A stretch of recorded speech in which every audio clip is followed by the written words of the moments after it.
اوس راځو یوې ډېرې مهمې برخې ته چې هغه د څو کالونو راهیسې زه په خپله استعمالوم او زما په ژوند کې او زما په مسلک کې ډېر زیات تغییر راوستی دی او د همدې طریقې نه ډېر آفتونه موږ کنټرول کړي دي او د ډېرو آفتونو په باره کې موږ خپله معلومات ترلاسه کړي دي. دغه برخه ده چې څنګه تاسو کولی شئ چې یو آفت تشخیص کړئ. یعنې یو آفت تاسو لاړئ په باغ کې مې یو آفت ولیدلو، خو دغه آفت یا دغه که حشره ده او که مرض ده تاسو دا نه پېژنئ چې د دې نوم څه شی دی. که چیرې نوم تاسو وپېژنئ نو په مخکې طریقو کې تاسو ولیدل چې دفعتاً تاسو د هغې علاج پیدا کولی شئ. مثلا په ګوګل کې ورته لیکئ چې د پلانکي شي، که چیرې نوم درته معلوم وي د هغه حشرې چې دغه حشرې کنټرول څه رقم کېږي، هغه به تاسو ته معلومات درکړي چې په دغه رقم یې کنټرول کوي. اوس تاسو یو باغ ته لاړئ، هلته مې یوه حشره ولیدله، خو حشره تاسو نه پېژنئ چې دا څه رقم حشره ده، د دې به نوم څه شی، کوم خاندان ده، څه رقم کنټرولېږي. نو د دې معلوماتو دپاره چې تاسو څنګه کولی شئ چې هغه حشره چې تاسو په باغ کې لیدلې ده یا په خپل بوټي کې م لیدلې چې ستاسو بوټي ته ضرر رسولی، هغه اوس څنګه ګوګل نه پوښتنه کوئ چې ګوګل تاته ځواب درکړي چې دا پلانکۍ حشره ده. ښه مثلا د ستروسو باغ ته لاړئ، وملیدلو چې ستاسو ستروسو پاڼې په دغه رقم یو آفت باندې اخته دي چې پاڼې ډېرې تخریب کړي دي، پاڼې خرابې دي او دغه رقم یو شی تاسو په خپلو ستروسو کې ولیدلو، یعنې د مالټې په ونه کې مو ولیدل یا هم د لیمو په ونه کې ولیده. اوس راځئ ګوګل ته او د ګوګل نه پوښتنه کوئ چې دغه شی ماته راوښیه چې دا څه شی دی. ښه راځو ګوګل ته او د انټرنیټ ایکسپلورر باندې کلیک کوو. زه راځم د ګوګل سرچ بار ته. ښه اوس د ګوګل نه پوښتنه کوو چې دغه شی چې ما په خپل باغ کې لیدلی دا څه رقم حشره ده، څه شی دی چې زه یې وپېژنم او هغې نه وروسته زه تداوي وکړم. څو خبرې باید تاسو په یاد ولرئ چې اوله خبره دا چې دغه حشره آیا ستاسو په باغ کې تخریب کړی او که نه یې دی کړی. که چیرې تخریب کړی په څه رقم باغ کې تخریب کړی. د مثال په ډول اوس موږ تاسو ته ښه معلومه ده چې د ستروسو په باغ کې د ستروسو پاڼو باندې تخریب کړی دی او د دې حشرې نوم به څه وي. نو زه دلته ګوګل ته لیکم، ورته وایم چې د ستروسو د پاڼو آفتونه، ورته مې لیکل چې سټروس لیف پیسټ، یعنې د ستروسو د پاڼو آفتونه ته ماته را پیدا کړه چې په ستروسو په پاڼو کې څه قسم آفتونه وي. نو دا زه انټر کوم. اوس به ګوګل دلته ولټئ او موږ ته به را پیدا کړي چې د ستروسو په پاڼو کې کوم آفتونه موجود دي. ښه د ویب سایټونو نه موږ کوم لیست چې موږ ته د ویب سایټونو راغی د دې نه موږ په اسانۍ سره نشو کولی چې هغه خپل کوم حشره چې موږ سره ده یا کوم حشرې چې موږ ته تخریب راوړولی هغه را پیدا کړو. نو اوس څه کوو، دا مې ورته ولیکل چې د ستروسو د لیف آفات زموږ په کار دي. اوس زه راځم تصویرونو ته. په تصویرونو باندې کلیک کوم. اوس به ماته ګوګل هغه تصویرونه راخلاص کړي چې په هغې کې آفتونو په پاڼو باندې حمله کړې ده.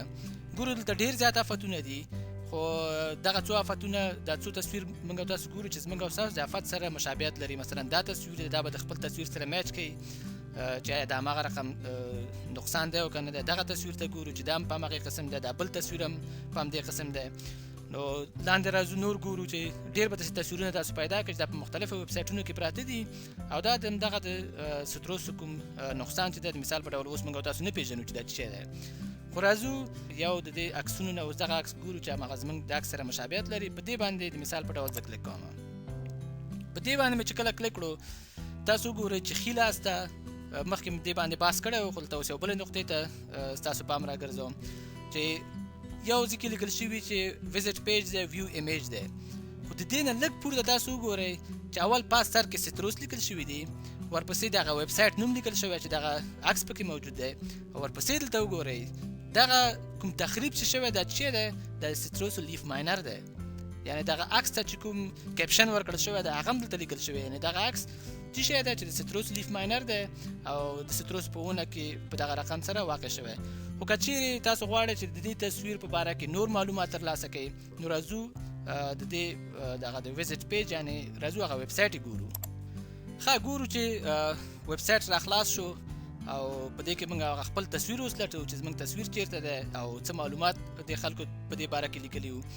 ګورو دلته لیکلي پرابلمز لیمن، په لیمانو کې مشکلات دي او راځو هماغه خپل دغه را پیدا کړو کوم تصویر چې موږ او تاسو لیدلی و. راځو دا تصویر موږ او تاسو ولیدلو چې دغه تصویر سره موږ هلته مخ شوي وو. ښه اوس که چیرې دا خو یو غټ ویب سایټ دی، په دې کې موږ او تاسو که څومره ګرځو هغه ستروس لیف ماینر زه لټوم دا شیان لټوم نو کیدای شي ماته مغلق وي. نو د دې دپاره بیا راځو پخوانی کمال ته چې د کنټرول اف بټن چې تاسو ووهئ د فایند آپشن به تاسو ته راخلاص شي. اوس د فایند په آپشن کې زه ورته لیکم چې سټروس لیف ماینر کلی کې او کنه لیکي اوس دغه د موږ ته نتیجه تر راکړه چې په دې ساحه کې لیکل شوی دی چې د سټروس لیف ماینر. نو تاسو کولای شئ ته نور معلومات د دې را پیدا کړئ. صرف زما هدف دا و چې تاسو څنګه کولای شئ چې هغه آفات چې تاسو په خپل باغ کې لیدلی دی هغه تشخیص کړئ. اوس زموږ آفات تشخیص شو، نو د دې نه وروسته اوس موږ کولی شو چې په ډېرو معتبرو ویب سایټونو کې دغه آفات موږ را پیدا کړو. د مثال په ډول اوس زه راځم همدغه د سټرس لیف ماینر یعنې نوم خو ما اوس پیدا کړو. زه اوس ورته لیکم چې سټرس لیف ماینر، ورته وایم چې UCIPM کې دا ماته ولټوه، ځکه موږ تاسو ته مخکې نه معلوم دی چې UCIPM یو معتبر ویب سایټ دی. نو موږ تاسو کولی شو چې اوس همدغه آفات په UCIPM کې ولټوو. راځم دلته ماته ویب سایټونه را خلاص کړل. زه راځم په همدې اول ویب سایټ باندې پاس عنوان مې ولوستلو چې رښتیا هم د سټروس لیف ماینر دی، نو همدې سره زما کار دی. ښه، د سټروسو لیف ماینر موږ ته په UCIPM ویب سایټ کې را خلاص شو. ګورو چې پاس سټروس لیکلی، لاندې سټروس لیف ماینر دی. د دې ساینټیفیک نیم یې لیکلی دی چې د دې هغه علمي نوم څه رقم دی. په دغه لیست کې موږ ګورو چې لیکل شوي د دې خصوصیات یې لیکلي چې څه قسم آفات دی، د دې نقصانات څه رقم دي، څه رقم اداره کېږي، په چی باندې کنټرولېږي. نو که چېرې تاسو آفات UCIPM ویب سایټ کې وګورئ دلته به ډېر زیات معلومات را پیدا کوي. ګورو چې د دې دپاره یې ځینې دواګانو سپارښتنه کړې چې مثلا سیستمیک انسکټیساید ایمیډاکلوپریډ ورته د دې سپارښتنه کړې ده او نور دواګانې دي. ښه، اوس راځو دلته یو بلې خبرې ته چې یو د دوا تجویز شوی دی مثلا ایمیډاکلوپریډ دی، خو ما ورته د مثال په ډول اوس ایمیډاکلوپریډ نه پېژنو چې دا څه رقم دوا ده، کوم ګروپ سیستمیک دوا ده، د کومو آفاتو دپاره استعمالیږي، په څومره دوز کې استعمالیږي، د کیمیاوي فرمول څه رقم دی، څوک یې جوړوي، څنګه حساب و کتاب یې. اوس راځو چې موږ او تاسو دغه آفات هم تشخیص کړو، آفات هم وپېژندلو، د دې په ټولو خصوصیاتو باندې پوه شو.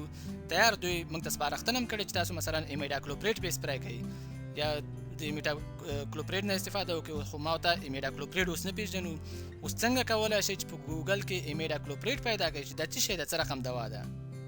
ښه، د اسانه لټولو دپاره چې کومه طریقه د ډېر رئیس زه خپله استعمالوم هغه دا ده، زه ورته هماغه د دوا نوم لیکم او بیا خوا کې ورسره لیکم چې د دې فاکټ شیټ زما په کار دی. راځئ تاسو هم دلته ورته ولیکئ ایمیډاکلوپریډ فاکټ شیټ. که چېرې په PDF کې هم په کار نو PDF ورسره خوا کې ولیکئ، ډېر کومک به درسره وکړي. .PDF انټر کوم. نو اوس په ګوګل ما ته ایمیډاکلوپریډ را پیدا کړي چې ایمیډاکلوپریډ څه شی دی. زه اوس کولی شم چې ایمیډاکلوپریډ وګورم.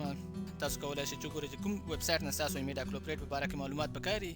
که چېرې دې سره د مخکې نه اشنایي ولرئ د ځینو ویب سایټونو سره، تاسو کولی شئ چې په ډېر اسانۍ سره هغه خپل هدف ته ورسېږئ. ښه، زه راځم دغلته لاندې لیکل شوي چې ایمیډاکلوپریډ ټیکنیکل فاکټ شیټ، او په دې باندې کلیک کوم. تاسو به وګورئ چې دغه فایل ماته د PDF په فارمټ کې اوس یو بل ویب سایټ کې را خلاصېږي او تاسو به وګورئ چې ایمیډاکلوپریډ څه شي دپاره استعمالیږي، څه رقم استعمالیږي، څومره دوز کې. ګورو چې تقریبا دغه 14 صفحې پورته تاسو وګورئ چې 14 صفحې یو PDF فایل دی د ایمیډاکلوپریډ په باره کې. اوس تاسو کولی چې په دې کې چې هر څومره معلومات تاسو د ایمیډاکلوپریډ په باره کې وغواړئ په دې کې موجود دي، او تاسو کولی شئ چې بیا ډېر په اسانۍ سره انتخاب کړئ چې دغه ایمیډاکلوپریډ په کوم شکل سره تاسو استعمال کړئ. ښه، اکثره وخت PDF کې د راخلاصولو سپارښتنه په دې باندې کومه چې تاسو ډېر په اسانۍ سره کولی شئ په هماغه فارمټ کې چې دی موجود دی د یو کتاب په شکل باندې همدغه فایل تاسو ځان سره په خپل کمپیوټر کې وساتئ او یا یې د نورو دوستانو سره شریک کړئ. کله چې تاسو په PDF کې یو فایل راخلاص کړو څنګه کولی شئ چې دا اوس خپل کمپیوټر ته ډاونلوډ کړئ. نو دغلته خوا کې وګورئ د سیف بټن موجوده ده، تاسو کولی شئ په دې سیف باندې کلیک کړئ او سیف کې یو ځای به ورته وښیو چې دا په زما کمپیوټر کې پلان کې ځای کې سیف کړه. زه ورته وایم چې ډیسکټاپ کې راته سیف کړه. نوم مې ورکړو چې ایمیډاکلوپریډ دی، خوا کې به ورسره ولیکم چې دې فاکټ شیټ دی او ورته وایم چې دا راته سیف کړه. اوس به تاسو وګورئ چې همدغه فایل چې موږ دلته په دغه ویب سایټ کې راخلاص کړی و دا به اوس زموږ کمپیوټر ته د PDF فایل په شکل باندې سیف شي. زه کولی شم چې د هغې نه وروسته د نورو دوستانو سره شریک کړم او یا په آینده کې د دې نه زه استفاده وکړم. ښه، راځو یو بل مثال ته. په زردالانو کې د زردالو په میوه کې یو مشکل ولیدلو چې میوه دغسې داغ میوه ده. نو دا به کوم مشکل وي، دا به کوم مرض وي، کوم آفت به وي. راځو د ګوګل نه پوښتنه کوو چې ګوګل موږ او تاسو ته وښیي چې دا کوم مرض دی او څه رقم کنټرولېږي. یو شي ته باید تاسو په دغه تخنیک کې متوجه اوسئ چې تاسو کوم مشکل پیدا کړی دی، په کوم ډول نبات کې پیدا کړی او د نبات په کومه برخه کې دی. نو که چیرې تاسو یوازې هغه نبات کې مشکل ورته ولیکئ بیا هم را پیدا کړي، خو چې څومره تاسو مشخص کړئ نو ګوګل به ډېر زر تاسو ته نتیجه په لاس درکړي. د مثال په ډول موږ هم دا اوس ورته کولی شو چې زه ورته ولیکم اپریکاټ ډیزیز ورته ولیکم، نو ماته به یو څه په لاس راشي. خو که چیرې اوس دغه مشکل چې ما پیدا کړی هغه د زردالانو په میوه کې دی، نو که چیرې زه ورته اپریکاټ فروټ ډیزیز ورته ولیکم نو په ډېر اسانۍ سره او ډېر ژر به ماته نتیجه په لاس راشي. خوا کې زه کولی شم چې همدا اوس نه ورته ولیکم چې پکچر زما په کار دي، زه غواړم تصویرونه یې وګورم.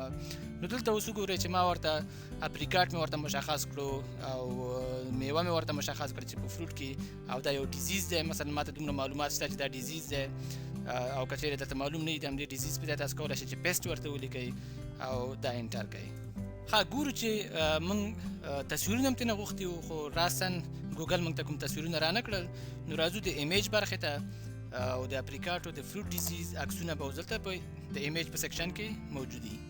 کوم تصویر چې موږ مخکې په خپل باغ کې لیدلی دی، هغه میوه چې موږ لیدلی چې څه رقم ده کوم علایم لري، نو هغه علایم چې تا په خپله میوه کې لیدلی دلته په دې ویب سایټونو کې د دې علایمو سره میچ کوئ، ګوري چې کوم علایم هغې ته ورته دي. موږ او تاسو ګورو چې د دغه میوې علایم هم ورته دي، د دې میوې علایم هم ورته دي او د دې میوې علایم هم ورته دي. خو راځو بیا هم صرف یو د دوی نه زه راځم په دغه میوه باندې کلیک کوم، ګورم چې دا میوه ماته څه وایي چې دا څه رقم مرض دی په زردالانو کې. بیا هم ښي لاس ته وګورئ چې پاسې موږ او تاسو ته هماغه ویب سایټ ښودلی چې په کوم ویب سایټ کې دغه عکس شامل دی. لاندې ګورو چې دلته یې ورسره لیکلي چې دا د شاټ هول ډیزیز دی، شاټ هول ډیزیز ان اپریکاټ ټري او نور معلومات لیکلي. که چیرې غواړئ چې همدې ویب سایټ ته اوس داخل شئ چې دغه عکس پکې موجود دی، نو کولی شئ چې په ویزټ پیج باندې کلیک کړئ تر څو تاسو هماغه ویب سایټ ته بوځي. ویب سایټ را خلاص شو او موږ او تاسو ګورو چې د شاټ هول ډیزیز دی او د دې په باره کې معلومات ورکړي دي، د دې مرض خصوصیات یې ښودلي دي، د دې بیولوژي باندې غږېدلي دي، د دې په تداوي باندې غږېدلي او د دې یو څه نه څه تصویرونه یې دلته ورکړي دي، تقریبا 4 تصویره دي چې په هر یو باندې تاسو کلیک کړئ تاسو کولی شئ چې یو د هغې تصویرونه وګورئ. مثال په ډول راځو شاټ هول ډیزیز آن پیچ ټري، یعنې په شفتالانو ونه کې موږ کولی شو چې دغه مرض کله کله ورسره مخ شو. نو ګورو چې په شفتالانو په میوه باندې دا رقم تاثیر لري، او که چیرې په کوم بل د دې لینکونو نه کلیک کړئ نو تاسو ته به یو عکس راڅرګند شي. بیا راځو هماغه پروسې ته. اوس موږ او تاسو ولیدل چې زموږ په باغ کې چې زردالان په کوم مشکل باندې اخته دي، موږ هغه مشکل وپېژندلو چې دا شاټ هول دی. نو زه بیا راځم د پخوا په شان راځم ورته وایم چې اپریکاټ شاټ هول او خوا کې ورته لیکم چې چېرته مې دا اوس په کار دی. زه ځان سره سوچ کوم چې هماغه یو سی آی پی ایم به ماته ډېر ښیي چې زه د شاټ هول په باره کې معلومات د یو سی آی پی ایم ویب سایټ نه راواخلم. نو اوس به د شاټ هول په باره کې معلومات موږ او تاسو ته د یو سی ډیویس آی پی ایم ویب سایټ به راخلاص شي. نو په همدغه اول لینک باندې کلیک کوم، ځکه چې لینک مې ولوستلو پورته ګورم چې شاټ هول ډیزیز ان اپریکاټ دی، نو همدا زه کلیک کوم. دلته اوس د زردالانو دغه مرض چې دی په دې صفحه کې مکمل د دې جزئیات لیکل شوي دي، ټول خصوصیات لیکل شوي دي چې څه رقم اداره کېږي. بیا هم دلته ګورو چې ځینې دواګانو نومونه موږ ته مخته راځي. شاید چې په دې دواګانو کې هم ځینې دواګانې تاسو ورسره بلد نه اوسئ یا نه یې پېژنئ، نو بیا هم د پخوا په شان کولی شئ چې ګوګل کې ورته همدغه دوا نوم ورته ولیکئ او پخوا کې ورسره ولیکئ چې د دې فاکټ شیټ زموږ په کار دی. راځو همدغه خبره ټوله راخلاص کوو او په لنډ ډول باندې په دې باندې غږیږو چې کله تاسو په د کوم آفت سره مخ کېږئ چې هر رقم یې که مرض وي، که کوم بل ډسارډر وي، میوې سوی شکل وي او یا مرض وي او هر څه چې په میوه کې کوم یا ستاسو په باغ کې یا په نورو سبزیجاتو کې په هر نبات چې په هغې کې کوم مشکل تاسو ګورئ، تاسو په فکر کوئ چې آیا دا به کوم آفت وي، نو تاسو کولی شئ چې هماغه آفت چې په کوم فصل کې تاسو لیدلی هغه د ګوګل نه پوښتنه وکړئ، مثلا د هغه فصل نوم ورته ولیکئ یا د هغه ونې نوم ورته ولیکئ او پخوا کې ورته ولیکئ چې د هغې پیسټ یا ډیزیز او د هغې پکچرو ته لاړ شئ او د پکچرو نه وروسته تاسو کولی شئ چې دا تشخیص کړئ چې دا څه رقم مرض و نوم یې را پیدا کوي. اوله تر ټولو مهمه خبره دا ده چې کوم شی تاسو نه پیژنئ د هغې د نوم پیدا کول دي، چې د هر شي نوم تاسو ته معلوم و، خصوصا په انګلیسي ژبه کې که کوم تکلیف کوم مرض چې د هر څه نوم تاسو ته معلوم و د هغې په باره کې معلومات پیدا کول، د هغې د تداوي په باره کې معلومات پیدا کول ډېر زیات اسانه دي. خو اول مشکله خبره دا چې یو سړی نوی د فیلډ ته داخلیږي او عملي کار ته داخلیږي، هغه عملا هغه څه چې دی ګوري د هغې نوم سره اشنا نه وي. ښه نو چې کله نوم پیدا کړو د هغې نه وروسته تاسو راځئ بیا په ګوګل کې هماغه نوم ورکوئ او بیا کوم ویب سایټ کې چې تاسو دا غواړئ، که چېرې تاسو سره داسې کوم اطمیناني ویب سایټ وي لکه ما چې تاسو ته صرف د نمونې په شکل ګوره زه تاسو UCIPM وړاندې کوم. نور ډېر زیات ویب سایټونه دي چې شاید د دې نه ښه معلومات تاسو درکړي. نو هغه بیا هماغه بلې طریقې ته لاړ شئ. ټول طریقې یو بل سره لینک دي، که چېرې غواړئ چې د UCIPM په شکل باندې نور ویب سایټونه تاسو وګورئ نو ریلیټډ به ورته ولیکئ 2 نقطې سر په سر او بیا به ورته ولیکئ چې UCIPM، نو تاسو ته به د UCIPM په رقم نور ویب سایټونه درکړي. تاسو کولی شئ چې بیا هغه نوم چې تاسو ترلاسه کړی د هغه افت نوم په هغې کې ولیکئ او د هغې په کنټرول طریقو په هر څه باندې ځان پوه کړئ. که چېرې بیا کومه دوا باندې تاسو نه پوهېږئ بیا هم تاسو ته طریقه وښودل شوه چې تاسو کولی شئ چې د هغه دوا نوم او خوا کې ورسره فاکټ شیټ ولیکئ او که چېرې ضرورت وي نو PDF هم ورسره ولیکئ، ځکه اکثره وخت دغه فاکټ شیټونه په PDF فارمټونو کې موجود دي. په دغه طریقه تاسو کولی شئ چې هغه افاتو سره چې تاسو مخ کېږئ ډېر په اطمیناني ډول سره د هغې تداوي تاسو وکړئ او هغه را کنټرول کړئ.